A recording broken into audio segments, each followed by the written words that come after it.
لقد كان لكم في رسول الله أسوة حسنة لقد كان لكم في رسول الله أسوة حسنة لمن كان يرجو الله واليوم الآخر وذكر الله كثيرا أما بعد صدق الله مولانا العظيم وصدق رسوله النبي الكريم ونحن على ذلك من الشاهدين والشاكرين والحمد لله رب العالمين۔ بزرگان محترم اور برادران عزیز، السلام علیکم ورحمۃ اللہ وبرکاتہ۔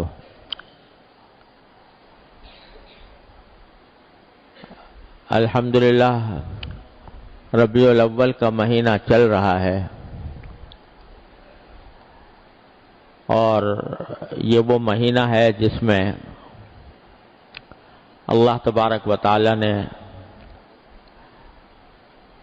عالم انسانیت پر اپنی رحمت کا مظاہرہ کرتے ہوئے حضور نبی کریم سرور دو عالم صلی اللہ علیہ وسلم کو اس دنیا میں بھیجا۔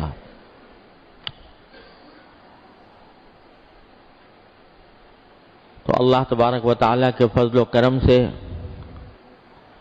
یہ کائنات سرکار دو عالم صلی اللہ علیہ وسلم کے وجود سے مشرف ہوئی اس مہینے میں۔ اس بارے میں تو روایات کا اختلاف ہے کہ ربیع الاول کی کون سی تاریخ کو حضور نبی کریم سرور دو عالم صلی اللہ علیہ وسلم کی ولادت باسعادت ہوئی۔ عام طور سے مشہور یہ ہے کہ آپ 12 ربیع الاول کو اس دنیا میں تشریف لائے،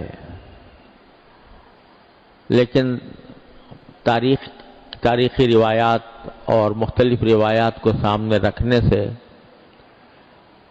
زیادہ صحیح بات یہ معلوم ہوتی ہے کہ 9 ربیع الاول کو آپ کی ولادت ہوئی تھی۔ آج کا دن، آج 9 ربیع الاول ہے، اور زیادہ روایات کا رجحان اس طرف ہے۔ حقیقت حال تو اللہ تعالیٰ ہی بہتر جانتے ہیں، لیکن تاریخی قرائن اور دلائل زیادہ تر 9 تاریخ کے حق میں ہیں۔ اور اگر اسلام میں کسی بڑی عظیم شخصیت کے یوم ولادت منانے کا کوئی تصور ہوتا تو اس دن سے زیادہ کوئی اس بات کا مستحق نہیں تھا کہ اس کو منایا جائے۔ وہ دن جس میں نبی کریم سرور دو عالم صلی اللہ علیہ وسلم کے وجود باوجود سے یہ کائنات مشرف ہوئی۔ لیکن سرور دو عالم صلی اللہ علیہ وسلم جو دین ہمارے لیے لے کر تشریف لائے، اس میں رسمی کارروائیوں کے بجائے اصل مقصود کی طرف زیادہ توجہ دی گئی ہے، لہذا اس میں کہیں کسی کے یوم ولادت یا یوم وفات کے منانے کا کوئی تصور نہیں ہے۔ اس کے بجائے تصور وہ ہے جو قرآن کریم نے عطا فرمایا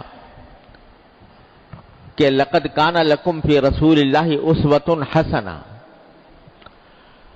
ہم نے اللہ کے رسول صلی اللہ علیہ وسلم کو اس دنیا میں اس لیے بھیجا ہے تاکہ تمہارے سامنے ایک عظیم نمونہ آ جائے انسانیت کے، بشریت کے کمال کا ایک نمونہ تمہارے سامنے آ جائے کہ انسان کامل کیسا ہوتا ہے۔ اس لیے ہم نے بھیجا، لہذا تم دن منانے کے بجائے حضور سرور دو عالم صلی اللہ علیہ وسلم کی سنتوں پر، آپ کی سیرت پر، آپ کے کردار پر، آپ کے اخلاق پر، عمل کر کے اپنے آپ کو اس نمونے کے مطابق بنانے کی کوشش کرو۔ اس لیے صحابہ کرام رضی اللہ تعالیٰ عنہم اجمعین، جن میں سے ایک ایک حضور اقدس صلی اللہ علیہ وسلم کا شہدائی تھا، ان کے زمانے میں کہیں نہ کوئی یوم ولادت منایا گیا، نہ کوئی جلوس نکالا گیا، نہ کوئی باقاعدہ جلسے اس قسم کام کے لیے ہوئے، لیکن ان کا ہر لمحہ سرکار دو عالم صلی اللہ علیہ وسلم کے اسوہ حسنہ کی تعمیل کے لیے وقف تھا۔ وہ جہاں بیٹھ گئے، بات ہے تو رسول کریم صلی اللہ علیہ وسلم کی ہے، جہاں بیٹھ گئے رسول کریم صلی اللہ علیہ وسلم کی سیرت کا تذکرہ ہے، آپ کے اخلاق و عادات کا تذکرہ ہے، آپ کی دی ہوئی تعلیمات کا تذکرہ ہے، اور اسی کے مطابق اپنی زندگیوں کو ڈھالنے کی فکر ہے۔ اس کا نتیجہ یہ تھا کہ اللہ تبارک و تعالیٰ نے ان کو دنیا میں بھی عروج عطا فرمایا، دنیا کے اندر بھی بڑی بڑی عظیم طاقتیں، قیصر و کسریٰ کی طاقتیں ان کے آگے سرنگوں ہوئیں، اور اللہ تبارک و تعالیٰ نے آخرت میں بھی ان کو سرفراز فرمایا۔ آج ہم لوگ خاص طور سے ربیع الاول کے مہینے میں حضور اقدس صلی اللہ علیہ وسلم کا ذکر مبارک تو کرتے ہیں، اللہ تعالیٰ کا فضل و کرم ہے کہ وہ ذکر بھی ایک بڑی نعمت ہے، اور ہمارے ملک کے اندر رواج یہ ہے کہ اس مہینے کے اندر گلی گلی، محلے محلے سیرت النبی کی محفلیں جمع ہوتی ہیں، بیانات ہوتے ہیں، سرکار دو عالم صلی اللہ علیہ وسلم کی سیرت اور سنت کا بیان کیا جاتا ہے۔ بہرحال حضور اقدس صلی اللہ علیہ وسلم کا تذکرہ، مبارک تذکرہ کسی بھی طرح ہو، باعث رحمت ہے، باعث سعادت ہے۔ لیکن ایک سوال ہے جو ہم میں سے ہر ایک کو اپنے گریبان میں منہ ڈال کر اپنے آپ سے کرنا چاہیے کہ ہم سیرت النبی کی محفلیں بھی منعقد کرتے ہیں، آپ کی سیرت طیبہ کا بیان بھی ہوتا ہے، آپ کے اخلاق و عادات کا بیان بھی ہوتا ہے، لیکن ہم اپنے آپ سے یہ سوال کریں کہ کیا کبھی ایسا ہوتا ہے کہ کسی محفل سے اٹھنے کے بعد ہم نے اپنی زندگی میں، اپنے اخلاق میں، اپنی عادات میں، اپنے کردار میں حضور کی سیرت کے مطابق کوئی تبدیلی کی ہو؟ پہلے فلاں کام نہیں کرتے تھے، اب کرنا شروع کر دیا، پہلے کوئی فلاں برا کام کرتے تھے، اب اس محفل میں شریک ہونے کے بعد اس کو چھوڑ دیا، کیا کبھی ایسا ہوا؟ اگر ہوا